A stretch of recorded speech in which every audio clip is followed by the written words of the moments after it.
The blood-stained snow told a story of desperation, each crimson droplet marking the path where a small bear cub stumbled through the gathering dusk. His dark fur was matted with ice, his breathing labored as he fought against exhaustion and the biting cold. Oliver, barely 8 months old, was running out of time. The forest around him had fallen silent as if nature itself held its breath, watching this tiny creature's desperate journey through the deepening twilight. He had been searching for hours, driven by a primal instinct and an intelligence that seemed beyond his years. His mother's agonized cries still echoed in his mind, pushing him forward despite the pain in his torn paw. The wind howled through the bare branches, carrying with it the promise of another storm. Oliver's instincts screamed at him to find shelter, to curl up somewhere warm and wait out the weather. But he couldn't, not while his mother lay trapped and bleeding, her life slowly ebbing away in that dark place he'd been forced to leave behind.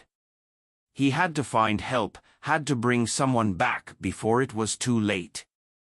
Through the swirling snow, a glimmer of light caught his attention. Oliver's heart raced as he recognized a familiar flash of red and blue lights he'd seen before from a safe distance, when watching the strange two-legged creatures in their metal machines. His mother had always warned him to stay away from humans, but now they were his only hope. Officer Michael Brooks was just finishing his routine patrol of the mountain roads when he first spotted the small shape moving through the darkness. Initially, he thought it was a dog that had gotten loose from one of the nearby camping grounds. But as his patrol car's headlights illuminated the approaching figure, his breath caught in his throat. The bear cub couldn't have been more than 8 months old, far too young to be alone in these conditions. Michael's 15 years of wildlife experience told him something was very wrong. Bear cubs this age should be with their mothers, especially with winter closing in. He watched as the cub stumbled closer, noting its irregular gait and the way it favored its right front paw. The radio at his belt crackled with static, but he barely noticed, his attention fixed on the extraordinary scene unfolding before him. "Hey there, little one," Michael said softly, keeping his voice low and steady as he slowly opened his car door. The cub stopped about 20 feet away, swaying slightly on its feet.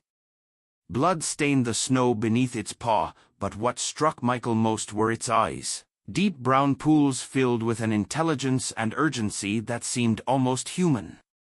The cub made a soft whimpering sound, taking a few steps closer before turning to look back the way it had come. Then it did something that made Michael's heart skip a beat.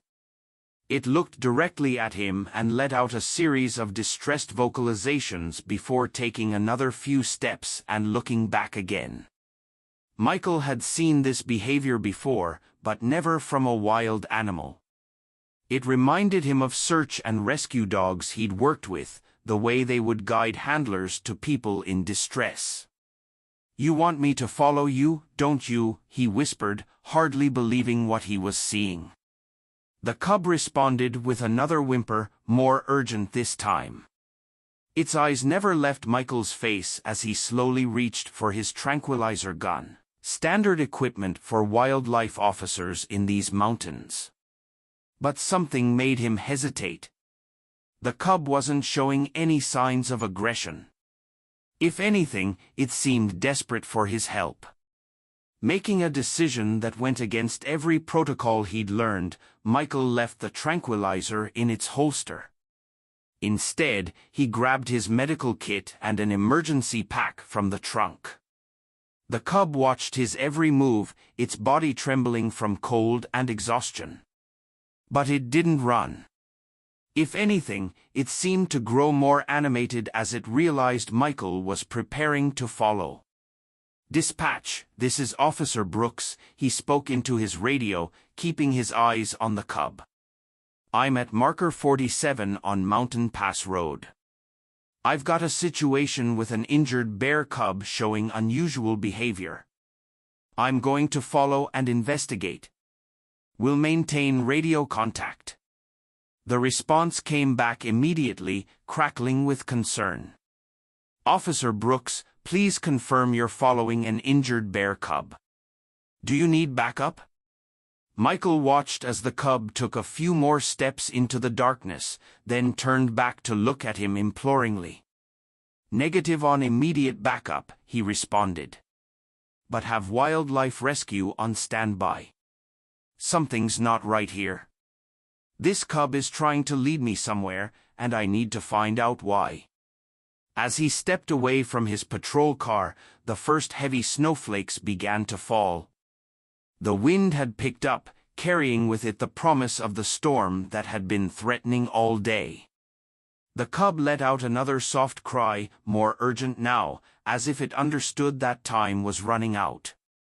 Okay, little one, Michael said quietly, switching on his powerful flashlight. Show me what's so important. The beam cut through the gathering darkness, illuminating the trail of blood drops that marked the cub's path. As they moved away from the road and deeper into the forest, Michael felt a growing sense that he was about to discover something that would change his life forever. The cub's determined limping and constant backward glances told him that whatever lay ahead was a matter of life and death. The storm was closing in, and somewhere in these dark woods, a mystery waited to be unraveled. Michael tightened his grip on his flashlight and followed the brave little bear into the unknown, knowing that this night would test everything he thought he knew about the line between wild animals and human compassion. Michael's boots crunched through the deepening snow as he followed the bear cub's unsteady path into the darkness. The wind had picked up, driving ice crystals against his face like tiny needles. His flashlight beam bounced off the swirling snow, creating an eerie tunnel of light, through which Oliver continued to guide him, the cub's determination evident in every painful step. 15 years of wildlife service had taught Michael to trust his instincts, but those same instincts were now at war with each other. Everything he had learned screamed that following a wild animal into the forest at night was foolish, possibly suicidal. Yet something deeper, something he couldn't quite explain, told him this was different. The memory of a similar night 3 years ago flashed through his mind, the night he'd found 2 orphan wolf pups whose mother had been killed by poachers. He'd seen intelligence in their eyes too, but nothing like this. Oliver stopped suddenly, his small body trembling as he tested the air with his nose. The cub's eyes reflected the flashlight beam, 2 golden orbs floating in the darkness. Michael paused to radio in his position, though he knew the worsening storm would soon make communication impossible. Dispatch, Officer Brooks. We're about half a mile east of the road now, heading deeper into Miller's Grove. The cub appears to be following some kind of trail. The response was barely audible through the static. Copy. Signal weak. Storm intensifying. Please exercise extreme caution. Michael clicked his radio in acknowledgement, knowing it might be his last clear communication for a while. The snow was falling harder now, already beginning to cover the blood trail they had been following. Oliver seemed to sense the urgency, his soft whimpers becoming more insistent as he looked back at Michael with those impossibly knowing eyes. I'm still with you, buddy, Michael assured him, though his voice was nearly lost in the howling wind. The cub had led him off any marked trails now, through thick underbrush that clawed at his clothes. The terrain was becoming treacherous, the ground sloping sharply beneath the snow. One wrong step here could mean a serious fall. A memory surfaced, his first instructor at the Wildlife Service, old Jim Parker, telling him about the fine line between courage and foolishness. The mountains don't care about your good intentions, Jim had said. They'll kill you just the same. But Jim had also taught him something else. Sometimes breaking protocol was the only way to do what was right. Oliver's path took them past a fallen oak, its massive trunk creating a momentary shelter from the wind. Michael paused there, checking his GPS. They were entering one of the oldest parts of the forest, an area honeycombed with abandoned mining tunnels from the previous century. His unease grew. If the cub was leading him toward one of those tunnels, things could get complicated fast. The bear cub waited impatiently, shaking snow from his fur. In the brief moment of clarity, Michael noticed how the blood from Oliver's injured paw had nearly stopped flowing, the cold doing its work to slow the bleeding. But that same cold was now their enemy. The temperature was dropping rapidly, and even with his heavy gear, Michael could feel it seeping into his bones. They pressed on, the forest growing denser around them. Michael's flashlight caught glimpses of movement in the darkness, the nocturnal residents of these woods watching their strange procession with wary eyes. A great horned owl called out somewhere above them, its mournful cries seeming to echo the urgency of their mission. Suddenly, Oliver froze, his entire body going rigid. Michael's hand instinctively went to his sidearm, years of training taking over as he scanned the darkness. Then he heard it, a deep, pain sound carrying faintly on the wind. It was unlike anything he'd heard before, a cross between a moan and a whimper, but much larger than what a cub could produce. The sound galvanized Oliver. The cub lurched forward with renewed energy, his injury seemingly forgotten in his desperation to move faster. Michael followed, his heart pounding as pieces of the puzzle began falling into place, the cub's behavior, the blood trail, and now the sound. They were heading toward something big. The terrain grew steeper, forcing Michael to use one hand to steady himself against trees as they climbed. His flashlight caught something metallic gleaming through the snow, old mining equipment, half buried and rusted. They were definitely in the old mining district now, and that knowledge sent a chill down his spine that had nothing to do with the cold. Oliver disappeared around a large boulder, and when Michael followed, he found himself in a small clearing. The cub stood at its center, looking back at him with an intensity that made his breath catch. The sound came again, louder now and definitely coming from somewhere ahead of them. Michael swept his flashlight beam across the clearing, and that's when he saw it, a dark opening in the rock face, partially hidden by fallen debris. An old mine entrance. The cub moved toward the opening, then stopped, turning to look at Michael with what could only be described as desperation. Another pain sound echoed from the darkness, and this time Michael understood with crystal clarity. They had found what Oliver had been leading him to all along. "Dear God," he whispered, reaching for his radio, even knowing it would be useless now. The storm raged around them, but in that moment, standing at the threshold of that dark opening with a desperate bear cub by his side, Michael Brooks knew he was about to face one of the greatest challenges of his career. Whatever lay in that darkness needed help, and he was now the only hope it had.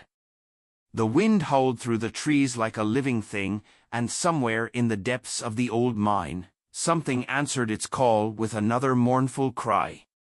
Oliver looked up at Michael, snow collected on his dark fur, his eyes reflecting a trust that transcended the natural order of things. There was no turning back now. They had come too far, and time was running out. The beam of Michael's flashlight cut through the darkness of the mine entrance, revealing timbers groaning under decades of weight and neglect. The air that rushed out was stale and carried a metallic tang that made his skin crawl. Oliver had already disappeared inside, his small form swallowed by the shadows, leaving Michael no choice but to follow. "This is crazy," he muttered, ducking under a partially collapsed support beam. The mine shaft wasn't particularly narrow, but the weight of the mountain above seemed to press down on him, making the space feel smaller than it was. Water dripped somewhere in the darkness, each drop echoing like a tiny gunshot in the confined space. The cub's soft whimpers guided him deeper, bouncing off the ruined walls. Michael's training kicked in as he assessed the tunnel's stability, noting the signs of recent disturbances. Fresh claw marks on the walls and disturbed earth on the floor. Something large had moved through here, and recently. They rounded a bend in the tunnel, and Michael's flashlight beam caught something that made his heart stop, a massive steel trap, its rusty jaws spread wide like the mouth of some prehistoric monster. Poachers, the realization hit him like a physical blow. Despite all their efforts to patrol the area, someone had been setting illegal traps in these old mines. Oliver's urgent cries drew him forward past the first trap and deeper into the tunnel. The air grew thicker, heavy with the scent of blood and fear. Michael's flashlight finally found what they had come all this way to find, and the sight made his throat tight with emotion. There, in a wider section of the tunnel, lay one of the largest female bears he'd ever seen. She was magnificent, even in her current state, her dark fur gleaming dully in the flashlight beam, her massive form taking up most of the space. But it was her situation that made Michael's blood run cold. Her right hind leg was caught in another steel trap, this one having sprung close with devastating force.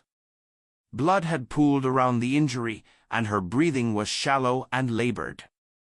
Oliver rushed to his mother's side, making soft sounds of distress as he nuzzled her face.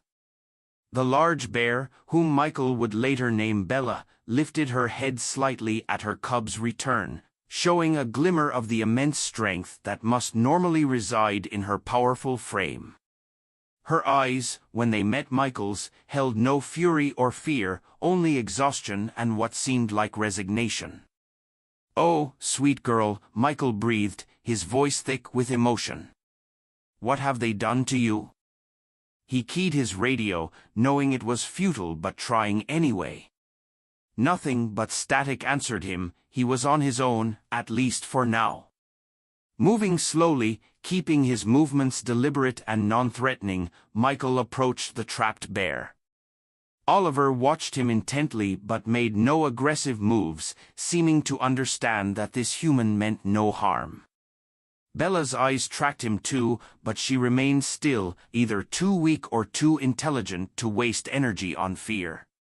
The trap was a vicious piece of work, its teeth having bitten deep into Bella's leg.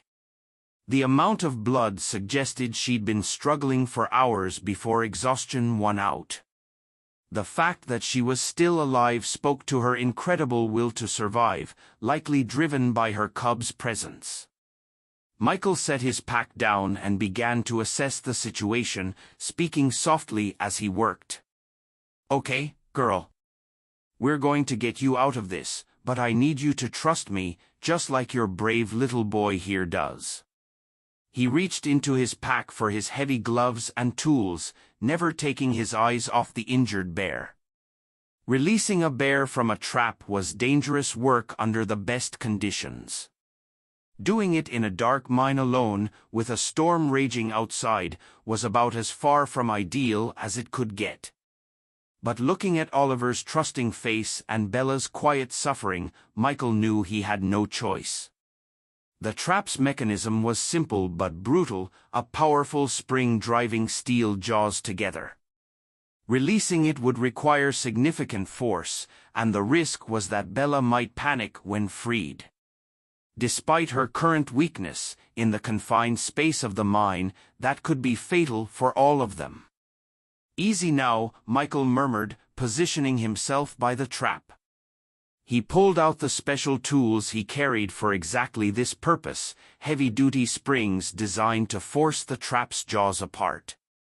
Oliver pressed closer to his mother's head as if understanding the need to keep her calm. The next few minutes were filled with the sound of Michael's controlled breathing and the creak of metal as he fought with the trap's mechanism. Sweat beaded on his forehead despite the cold, his muscles straining against the brutal device. Bella remained remarkably still, only the occasional twitch betraying her pain. Finally, with a harsh metallic snap, the trap's jaws released their grip. Bella let out a low moan but didn't move, her leg too damaged for any sudden movement. Michael quickly pulled the trap away, his stomach turning at the sight of what it had done to her leg. The wound was deep but clean. If they could get her proper medical attention soon, she might keep the leg, but that was a big if. They were miles from any road, in the middle of a snowstorm, with no immediate hope of backup. Oliver moved to inspect his mother's newly freed leg, his small nose twitching as he sniffed the injury. Michael used the opportunity to pull out his first aid kit, though he knew its contents were woefully inadequate for an injury of this magnitude. Still, he had to try. "This is going to sting," he warned, pulling out antiseptic and bandages. Bella's eyes met his again, and in that moment, Michael felt a connection that transcended the natural barrier between human and wild animal. There was trust there, born of desperate circumstances and her cub's faith in him. As he began to clean and bandage the wound, Michael's mind raced through possible solutions. They couldn't stay in the mine, the risk of collapse was too high, and Bella needed real medical attention. But moving a severely injured bear through a snowstorm seemed equally impossible. Outside, the wind howled louder, as if mocking his dilemma. Oliver pressed against his mother's side, his small body providing what warmth he could. Michael knew he had to make a decision soon. Their time was running out, and somewhere in these mountains, the people responsible for this trap might be planning to return to check their handiwork. The beam of his flashlight caught the gleam of Bella's eyes once more, and in them he saw both trust and challenge. Whatever he decided, it would take everything he had, and maybe more, to save this remarkable family. The howling wind outside the mine entrance had grown into a full-blown blizzard, turning the world beyond into a swirling white chaos. Michael finished securing the last bandage around Bella's injured leg, his hands steady despite the gravity of their situation. The temporary dressing wouldn't hold for long, but it was the best he could do with his limited supplies. The real challenge lay ahead, somehow getting a severely injured 400-pound bear through the storm to safety. Michael checked his phone again, no signal. His radio crackled with nothing but static. The storm had effectively cut them off from any hope of immediate rescue. Oliver sat pressed against his mother's massive head, occasionally making soft sounds of encouragement as she fought to stay conscious. The cub's own injured paw had left small blood stains in the dirt, but he seemed to have forgotten his pain in concern for his mother.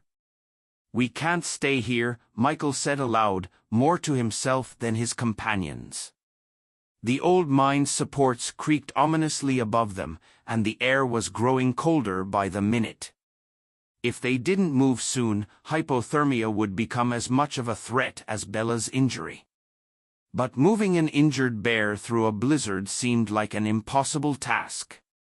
Michael's training kicked in, breaking down the impossible into manageable pieces.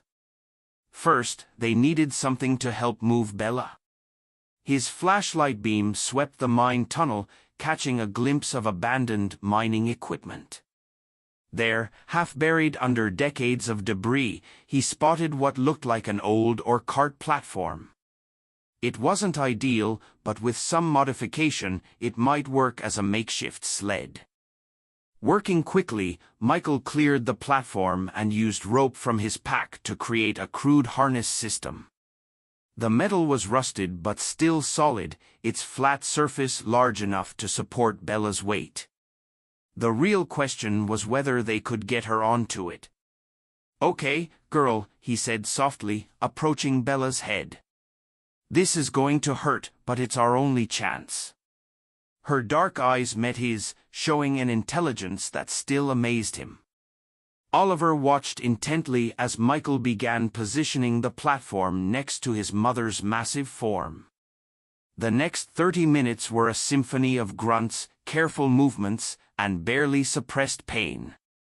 Using his emergency blanket as a slide, Michael managed to gradually work Bella onto the platform. She showed remarkable cooperation, seeming to understand the necessity of their actions despite the pain it caused her. Oliver moved with them constantly at his mother's head, offering comfort through soft touches and gentle sounds.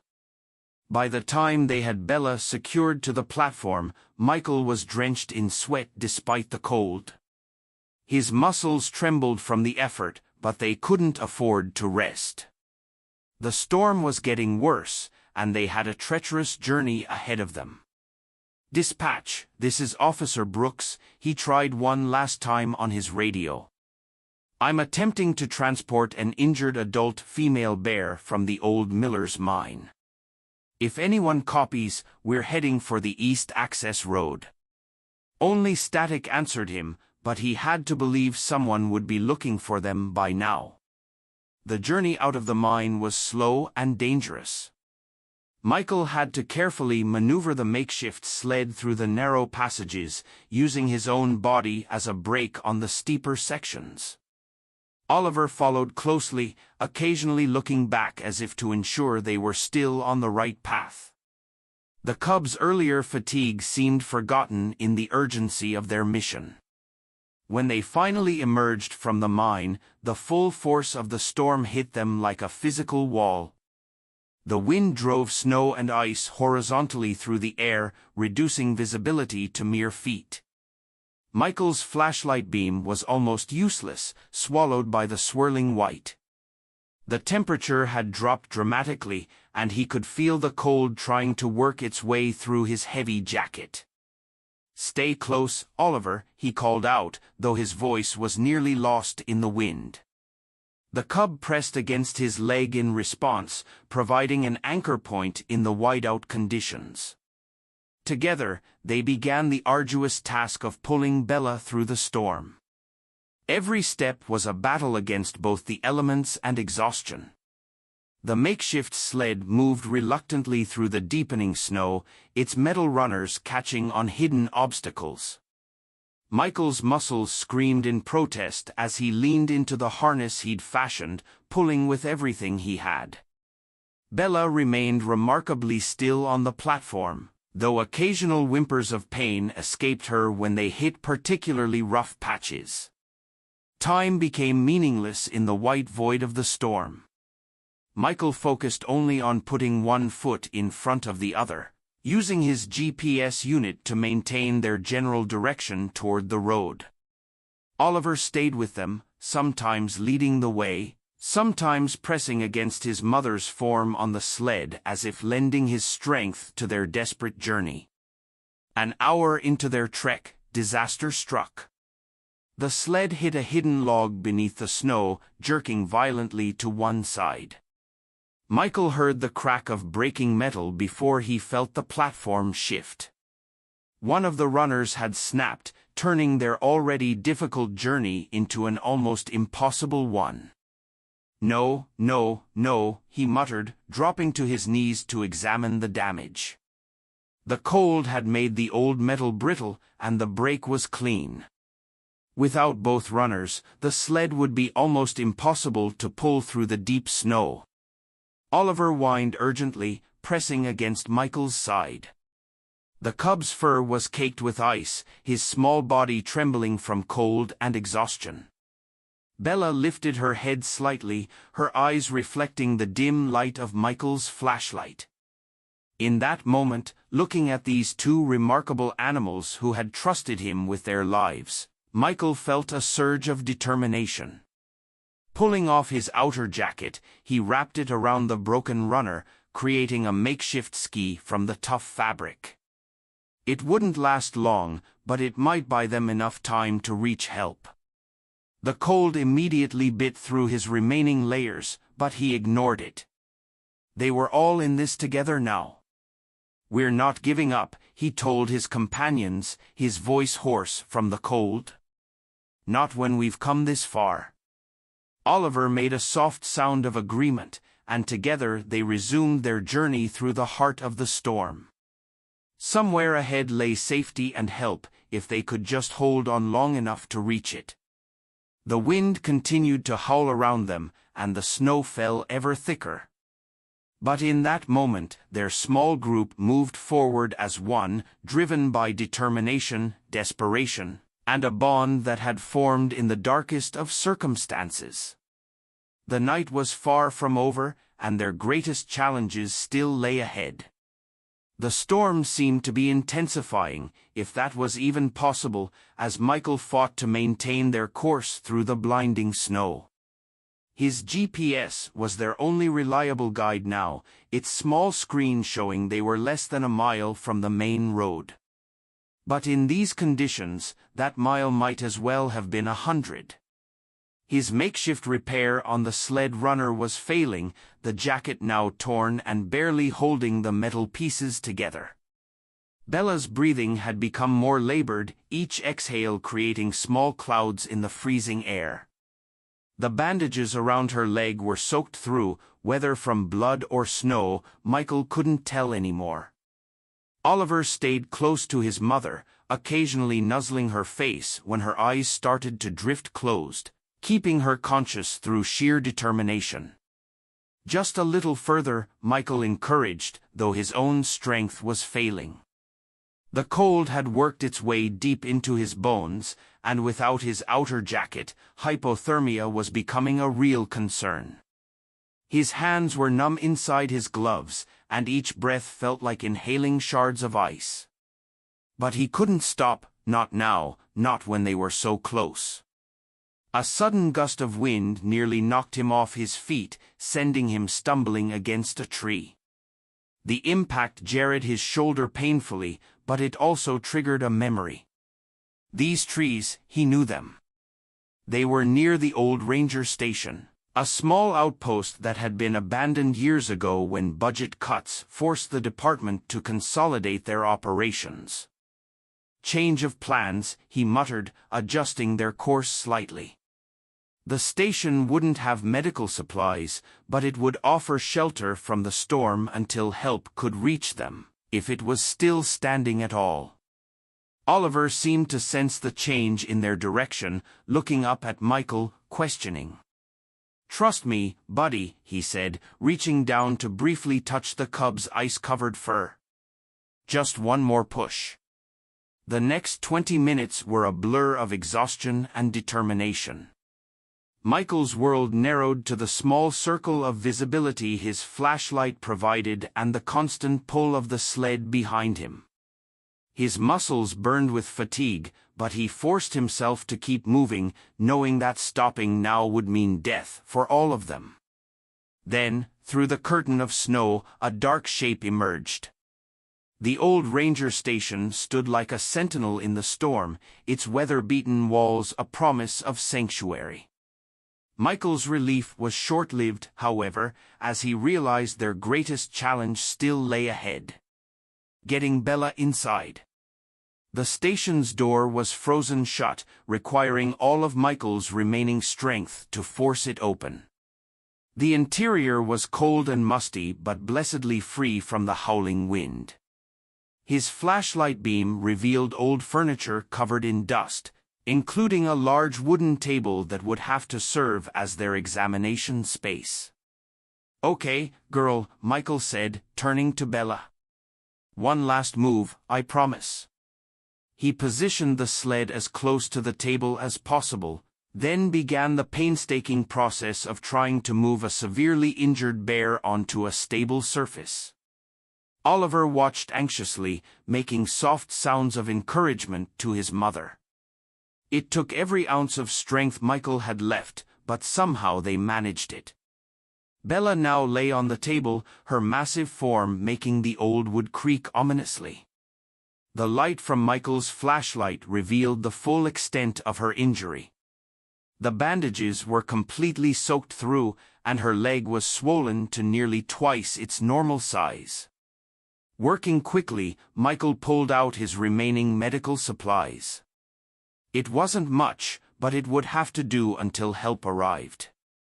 As he began cleaning and rebandaging the wound, Bella remained surprisingly still, only occasional tremors running through her powerful frame betraying her pain.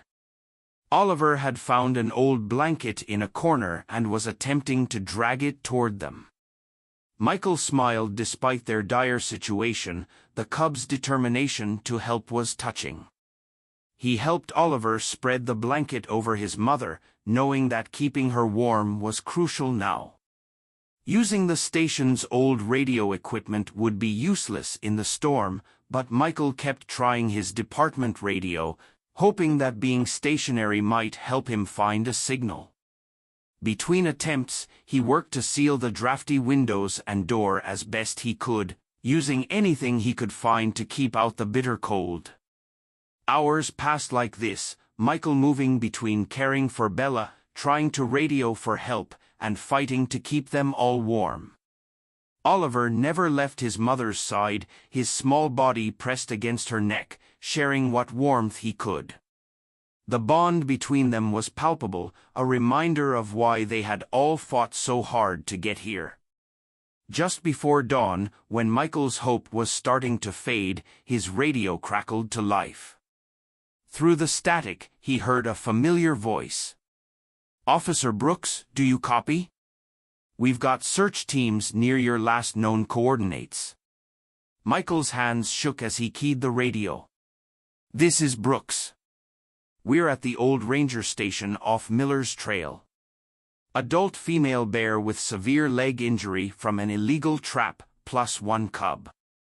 Need immediate medical transport and wildlife rescue team." The response was immediate. "Copy that. Teams are en route. Hold your position." Relief flooded through Michael's body, making his knees weak. He slumped against the table where Bella lay, reaching out to touch her fur gently. "Help's coming, girl, you hear that? We made it." Bella's eyes met his, and in them, he saw the same trust that had brought them through the storm. Oliver, seeming to understand that something had changed, let out a soft sound of contentment. Outside, the storm was finally beginning to ease, the first gray light of dawn penetrating the swirling snow. Within an hour, the sound of approaching vehicles broke the morning silence. The cavalry had arrived, wildlife veterinarians, rescue teams, and fellow officers all responding to the call. As Michael watched them efficiently take over Bella's care, he felt a profound sense of accomplishment. Against all odds, they had made it through the night. Oliver stayed close to his mother as the veterinarians worked, but he kept looking back at Michael, as if making sure he wasn't leaving. Michael smiled reassuringly at the cub. "Don't worry, buddy. I'm not going anywhere." And he meant it. This night had forged a bond between them that he knew would last long after their wounds had healed. As the sun finally broke through the clouds, casting golden light across the snow-covered landscape, Michael knew that this was more than just a rescue. It was a testament to the extraordinary connection that could form between humans and animals when trust overcame fear and determination, conquered impossible odds. The Wildlife Rehabilitation Center buzzed with quiet activity as Michael made his way through the familiar corridors. 3 weeks had passed since that harrowing night in the storm, and he visited every day, watching the remarkable recovery of both Bella and Oliver. Today was different, though. Today was the day they'd all been waiting for. Dr. Sarah Chun, the center's lead veterinarian, met him outside the observation area, her clipboard tucked under her arm and a warm smile on her face. "They're both ready," she said, leading him toward the outdoor enclosure. "Bella's leg has healed better than we could have hoped. The muscle damage was extensive, but her will to recover, especially with Oliver by her side, has been extraordinary. Michael nodded, remembering how even in those first critical days after the rescue, Bella had shown an incredible determination to heal. Oliver had been her constant companion, his presence seeming to give her the strength she needed to fight through the pain of recovery. The outdoor enclosure was a large naturalized space designed to help wildlife prepare for their return to freedom. As they approached, Michael could see Bella moving with only a slight limp, her powerful form looking healthy and strong once again. Oliver, who had grown noticeably in the past weeks, bounded around her playfully, his own injured paw fully healed. "The poachers?" Michael asked, though he already knew the answer. The investigation sparked by Bella's rescue had led to the arrest of 3 men, who had been setting illegal traps throughout the national forest. The evidence found in the old mine, combined with surveillance footage and anonymous tips, had built an airtight case against them. They're facing federal charges, Sarah confirmed. And thanks to this case, the department has increased patrols and monitoring in the area. You've made a real difference, Michael, not just for Bella and Oliver, but for all the wildlife in these mountains. As they watched, Oliver noticed their presence and trotted over to the fence. The change in him was remarkable. Gone was the desperate, injured cub from that stormy night. In his place was a confident young bear, though he still showed an unusual comfort around humans, particularly Michael. "Hey, buddy," Michael said softly, crouching down as Oliver approached. The cub made a soft huffing sound, pressing his nose against the fence. Behind him, Bella watched with what seemed like approval, her dark eyes holding the same intelligence that had first convinced Michael to follow her cub into the storm. "We've selected a release site," Sarah explained, pulling up a map on her tablet. "It's deep in the protected area, far from any hiking trails or camping spots. There's plenty of natural food sources, and our tracking data shows no other bears have claimed that territory. They'll have everything they need to thrive." Michael studied the map, noting the remote location. It was perfect, far from human interference but still within the range of the Wildlife Service's monitoring systems. They would be able to keep an eye on Bella and Oliver from a distance, ensuring their continued safety without disrupting their return to true wildlife. The release was scheduled for sunrise the next day. As Michael helped the team prepare the transport cages, he felt a mix of emotions he hadn't expected: joy at seeing Bella and Oliver return to their natural habitat, pride in their remarkable recovery, but also a touch of sadness at the thought of saying goodbye. That evening, as the sun set behind the mountains, Michael spent one last quiet moment with them. Oliver had grown too big for the playful interactions of his early recovery days, which was exactly as it should be. He needed to maintain his natural wariness of humans if he was to survive in the wild. Still, as Michael stood by the enclosure, the young bear approached one last time, touching his nose to the fence in what felt like a farewell. The next morning dawned clear and cold, the sky painted in brilliant shades of pink and gold. The transport team worked efficiently, loading the cages into their specially equipped vehicles. Bella and Oliver remained calm throughout the process, as if understanding that this journey was taking them home. The release site was everything Sarah had promised: a pristine valley surrounded by dense forest with a clear stream running through it and plenty of natural cover. As they prepared to open the transport cages, Michael stood back, giving the bears plenty of space for their return to freedom. Oliver was released first, bounding out of his cage with youthful energy. He stopped a short distance away, waiting for his mother. When Bella emerged moments later, she moved with purpose, her healed leg supporting her weight confidently. She paused briefly, turning to look back at the humans who had helped her, and in that moment, Michael felt the full weight of what they had accomplished. "Go on, girl," he whispered. "It's your world now." As if hearing him, Bella turned and moved into the forest, Oliver trotting happily by her side. They disappeared into the undergrowth, leaving nothing but paw prints in the morning dew as evidence of their presence.